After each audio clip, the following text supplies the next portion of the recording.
Welcome আবার আমার একটা ব্লগে তোমাদের স্বাগত। আজকে অনেক দিন পর আবার একটা রান্নার ভিডিও নিয়ে এসেছি। আজকে আমার রান্না করতে বেশ দেরি হয়ে গেছে, অনেক বিজি ছিলাম, তো তার মধ্যেই কিন্তু করতে তো হবে রান্না, কারণ খেতে হবে। তো শুরু করেছি বেশ রান্নাগুলো।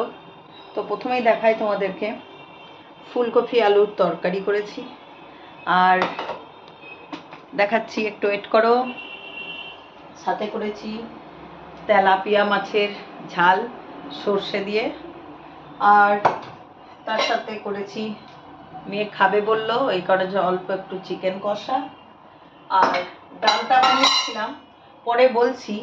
তো আমার রান্নার পরিবর্তন হয়েছে, তো এই কারণের জন্য ডালটাকে শুখা ডাল বানিয়ে দিয়েছি। এটার মধ্যে পেঁয়াজ, তেল, নুন দিয়ে খাবো, দারুণ লাগে খেতে। মানে এটা দু রকম ডাল আছে, একটা মুসুর ডাল আছে আর একটা মুগ ডাল আছে। তো আর একটা যেটা স্পেশাল তোমাদের সঙ্গে শেয়ার করব, সেটা হচ্ছে দেখো দেখো কড়াইয়ে অলরেডি হচ্ছে আমার পোলাও, যদিও পরিমাণ খুবই কম, কারণ অল্প করেই বানানো হচ্ছে। তো ওই কারণের জন্য দেয়া হয়েছে, এখন আপাতত ভাজা চলছে। এই যে আমি কড়াইয়ের মধ্যে দিয়ে ভাজছি।